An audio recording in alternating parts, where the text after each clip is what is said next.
Estar aqui com vocês, com o pastor Arival, para mim tem sido uma bênção, para a minha vida, para o meu ministério. Eu estou muito feliz de estar com vocês hoje. Então abra sua Bíblia comigo, na segunda carta do apóstolo Pedro, no capítulo 3.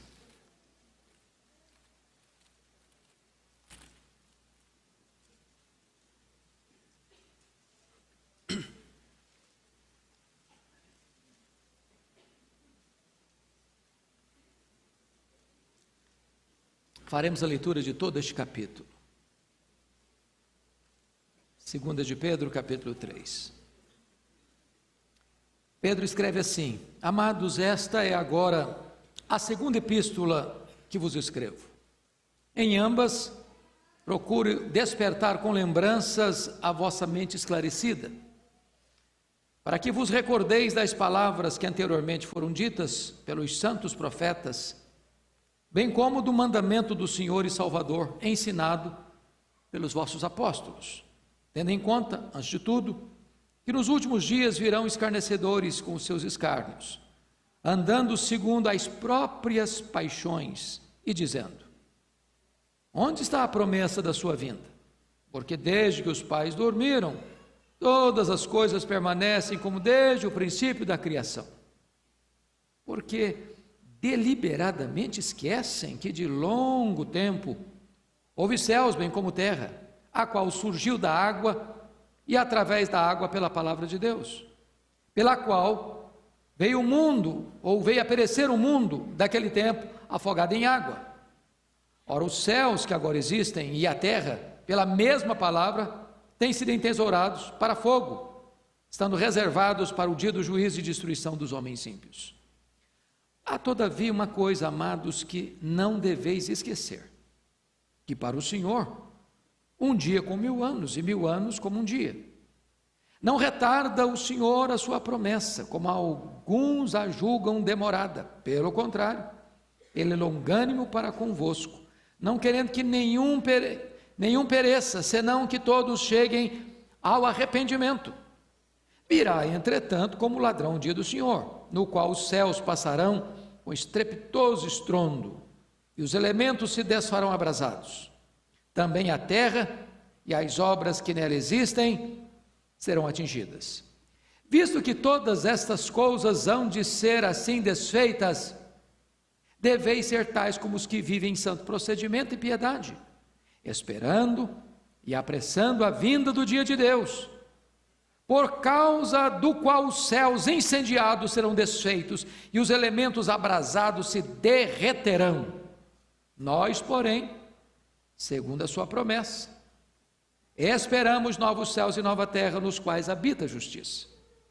Por essa razão, pois, amados, esperando essas coisas, empenhai-vos por serdes achados por Ele em paz, sem mácula, irrepreensíveis, e tende por salvação a longanimidade de nosso Senhor, como igualmente o nosso amado irmão Paulo vos escreveu, segundo a sabedoria que lhe foi dada, ao falar acerca desses assuntos, como de fato costuma fazer em todas as suas epístolas, nas quais há certas coisas difíceis de entender, que os ignorantes e instáveis deturpam, como também deturpam as demais escrituras para a própria destruição deles.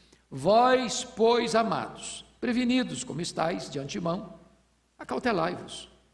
Não suceda que, arrastados pelo erro desses insubordinados, descaiais da vossa própria firmeza. Mas antes, crescei na graça e no conhecimento de nosso Senhor e Salvador Jesus Cristo. A Ele seja a glória, tanto agora como no dia eterno. Amém. Eu quero conversar um pouco com os meus irmãos nesta noite sobre a segunda vinda de Cristo. A segunda vinda de Cristo, meus irmãos, é a acrópole da esperança cristã.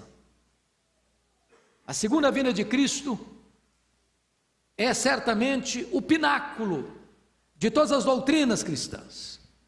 A segunda vinda de Cristo é a consumação da história. A vinda de Cristo vai ser o último e o mais retumbante capítulo da história da humanidade. Esta verdade, ela está fartamente documentada nas Escrituras. No Velho Testamento, há mais profecias sobre a segunda vinda de Cristo do que sobre a primeira vinda de Cristo. No Novo Testamento, todos os livros tratam desta gloriosa doutrina, exceto Filemão, 2ª e 3ª de João. Todos os demais livros do Novo Testamento reverberam esta verdade gloriosa. Portanto, é muito importante entender que Jesus voltará. E como ele voltará? Primeiro, ele voltará pessoalmente. Lá em Atos, capítulo 1, verso 9 a 11, quando os discípulos estavam olhando para as alturas, diante da ascensão do Senhor Jesus Cristo, o anjo aparece e pergunta para eles: varões galileus, por que estáis olhando para as alturas? Esse mesmo Jesus que vi subir, voltará, descerá entre nuvens, do mesmo jeito. Ele não mandará um arauto, ele pessoalmente virá. Será uma vinda pessoal. Mas a Bíblia diz que a sua vinda será também visível. Diz Apocalipse 1,7, que todo olho verá, até mesmo aqueles que o traspassaram. Será uma vinda notória, pública, absolutamente irrefutável. Mas em terceiro lugar, a vinda do Senhor Jesus Cristo será audível. Vai ser ao soar da trombeta de Deus, ouvida a voz do arcanjo. Ele descerá dos céus com grande glória e poder, no séquito dos anjos e dos remidos, que virão com ele em glória. Isso vai ser não só notório, mas audivelmente notório. Mas ainda em quarto lugar, a segunda vinda do Senhor Jesus Cristo será repentina. Diz o apóstolo Paulo, que vai ser num momento, num abrir e fechar de olhos. Vai ser, diz o Senhor Jesus Cristo, como um relâmpago que risca os céus, do oriente para o ocidente. Vai ser com esta rapidez que o Filho do Homem descerá dos céus com grande glória e poder. Mas ainda, em quinto lugar, a vinda do Senhor Jesus Cristo será inesperada. Vai ser como ladrão de noite. Não vai ser um dia óbvio, vai ser um dia comum, como qualquer outro dia, e ele virá inesperadamente, quando os homens não estão aguardando e esperando que ele volte. Sexto lugar, a segunda vinda do Senhor Jesus Cristo será também inescapável.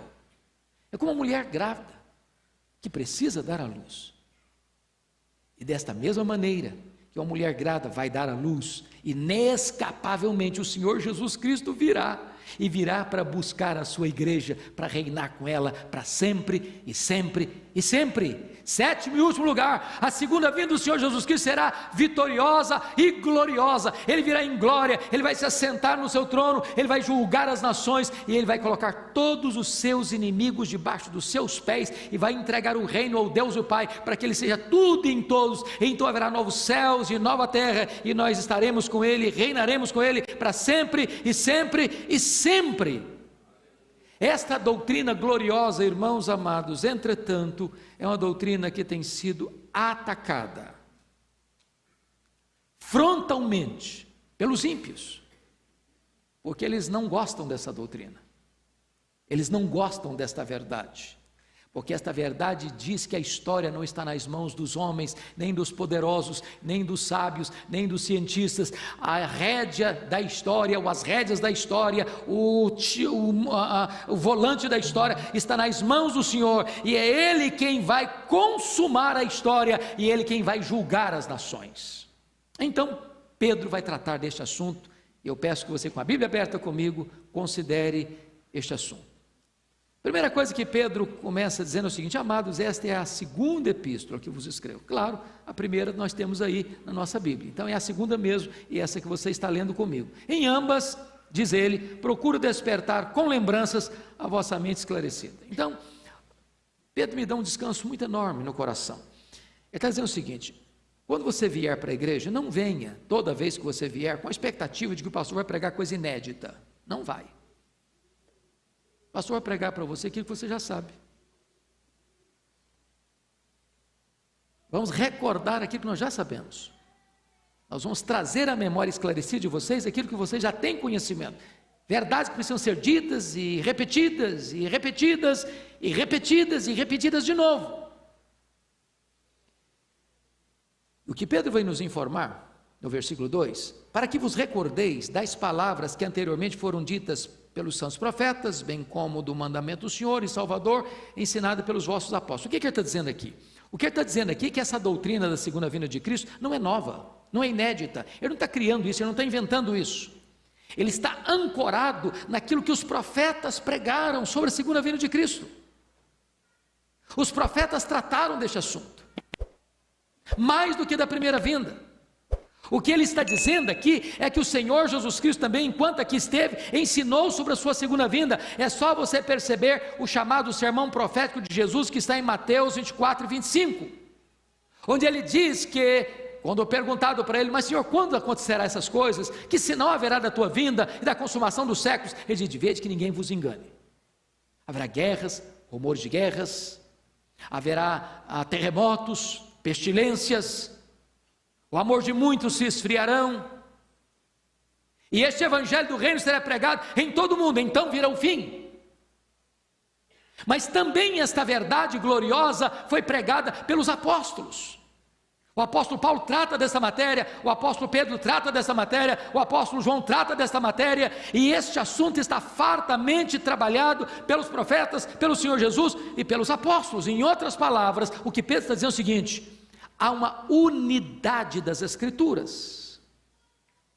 Nunca aceite essa ideia que alguns querem levantar aí. O Deus do Velho Testamento é um Deus irado, é o Deus da guerra. O Deus do Novo Testamento é o Deus de amor e o Deus de graça. Pedro, não, o Velho Testamento e o Novo Testamento estão unidos com o mesmo propósito, tratando das mesmas verdades. Aqui no Velho é um botão, aqui no Novo é o fruto maravilhoso e doce da graça, mas a palavra de Deus é una, quando se trata, sobretudo, da segunda vinda de Cristo. Então, vejam comigo, por gentileza, no versículo 3, que ele começa então a mostrar porque os ímpios não gostam desta mensagem, e eles querem destruir esta mensagem.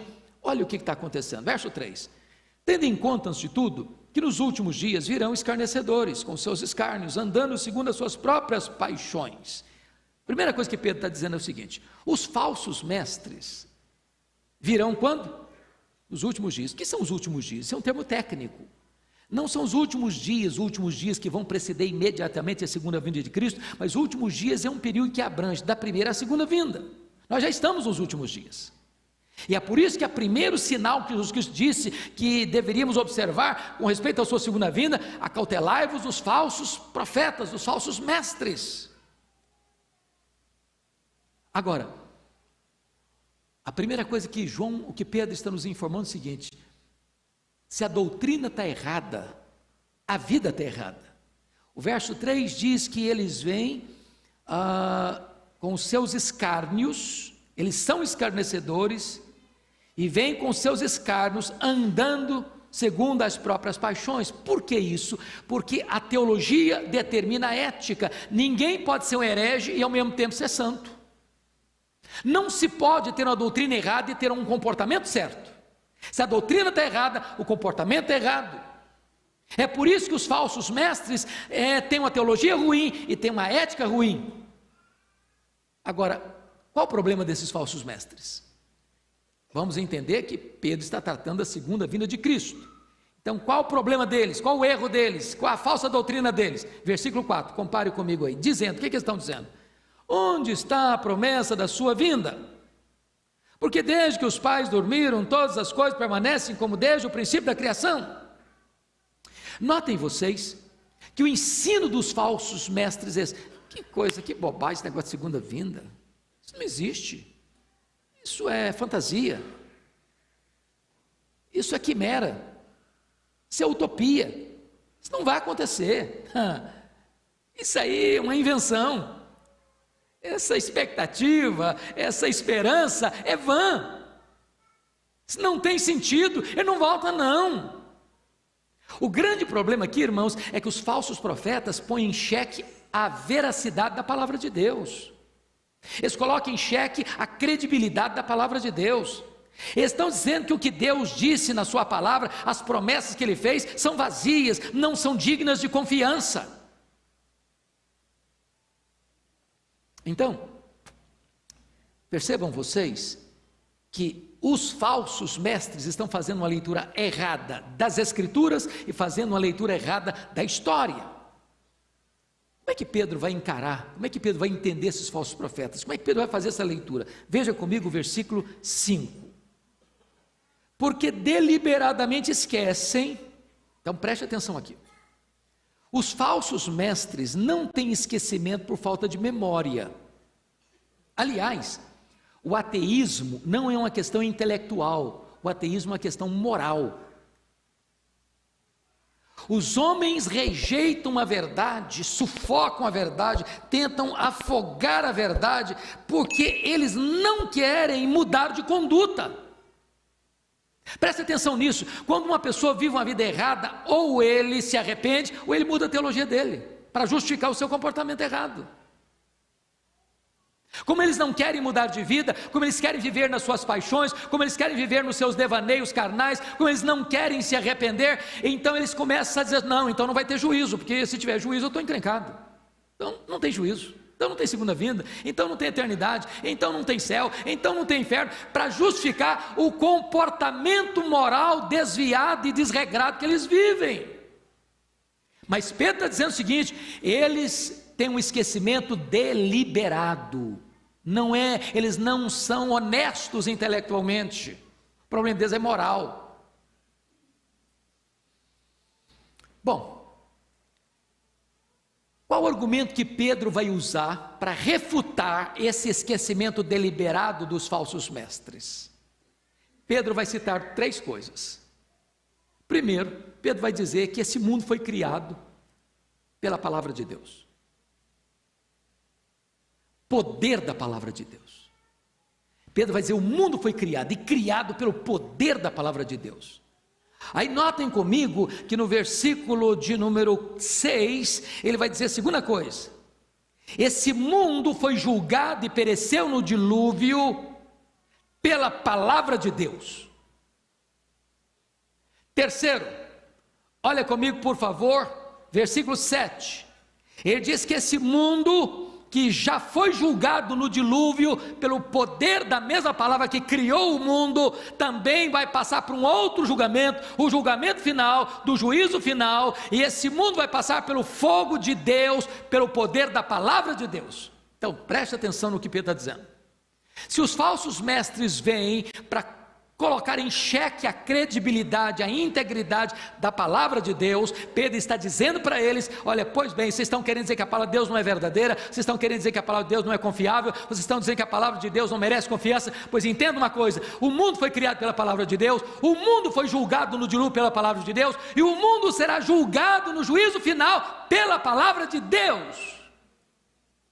Oh, irmãos, a palavra de Deus é viva, ela é eterna, ela é poderosa. Podem os homens se levantar, podem os críticos se levantarem, podem os céticos se levantarem, podem as fogueiras arderem, e a palavra de Deus, sobranceira vitoriosa, prosseguirá a sua marcha. Ninguém pode destruir a palavra de Deus. Pois bem, agora vamos entender o que Pedro agora vai nos ensinar. Veja você, no versículo 7, que Pedro está dizendo que os céus que agora existem e a terra têm sido entesourados para fogo. Se o primeiro juízo do dilúvio veio em água, o segundo juízo virá em fogo. Mas chama a sua atenção agora para o versículo 10. Você pode ler o 10 comigo? Vamos juntos? Virá, entretanto, como ladrão, o dia do Senhor, no qual os céus passarão com estrepitoso estrondo, e os elementos se desfarão abrasados. Também a terra e as obras que nela existem serão atingidas. Agora o 12, vamos juntos. Esperando e apressando a vinda do dia de Deus, por causa do qual os céus incendiados serão desfeitos, e os elementos abrasados se derreterão. Eu confesso para vocês que, por mais fantasiosa que seja a mente humana, eu não vi ainda, e acho que não vou ver, um filme de ficção que possa representar essa cena que Pedro está descrevendo aqui. Este ano o ano passado, final do ano passado, nós ficamos assim, perplexos, e esse ano também, começo do ano, com o terrível incêndio que atingiu a Austrália. Também alguns incêndios na mata úmida da Amazônia, região amazônica. Há pouco tempo, o mundo ficou perplexo diante da Catedral de Notre Dame em Paris, que arde em chamas. Agora, você já imaginou um incêndio global? Você já imaginou um incêndio que vem de cima e que sobe de baixo? Você já imaginou um incêndio onde os céus começam a derreter? Onde as colunas do universo começam a se abalar? O teto começa a cair? E embaixo tudo está pegando fogo? Os céus e a terra entesourados por fogo, os elementos abrasados se derretendo. Você já imaginou isso?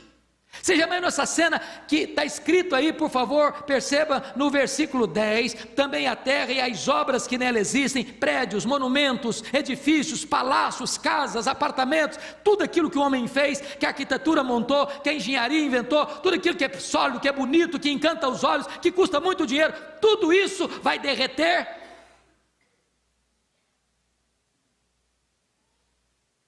Esta cena está para lá de qualquer filme de ficção. Talvez não, com segurança, ninguém na Bíblia descreveu esse dia de uma maneira tão dramática como Pedro está descrevendo.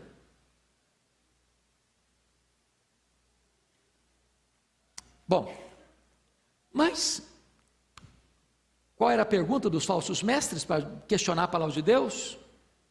Onde está a promessa da sua vida? Essa é a pergunta. Mas essa pergunta não é só dos falsos mestres, não. Essa pergunta é dos crentes.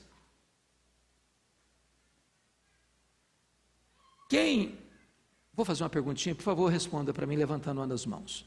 Quem aqui pertence à quarta geração de crentes? Seu bisavô foi crente, seu avô foi crente, sua mãe foi, seus pais foram crentes, e você também é crente. Quem? Levanta a mão. Louvado seja Deus. Então, seus bisavós falaram sobre isso. Se você teve o privilégio de conviver com seus avós, você sabe que seus avós também falaram que Jesus voltaria. Seus pais falaram disso para você. Hoje você está falando dessa mesma verdade. Aí levanta um crente e fala, mas puxa vida, mas Paulo já esperava a segunda vinda dele para o tempo dele. Pedro também. Já passaram 2000 anos, e cadê que ele não volta?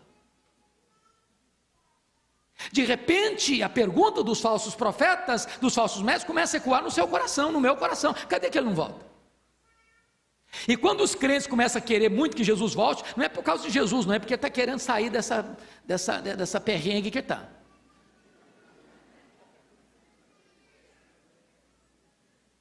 Então, como é que Pedro trata desse assunto? Olha a resposta de Pedro. Versículo 8, vamos ler junto comigo? Vamos lá? Todavia, uma coisa, amados, que não deveis esquecer, que para o Senhor, um dia como 1000 anos, 1000 anos como um dia. Então, a maneira de Deus lidar com o tempo é diferente da minha. Eu só consigo lidar com o tempo em passado, presente e futuro. Deus não tem nem passado, nem presente, nem futuro, porque Deus é o eterno no agora dele.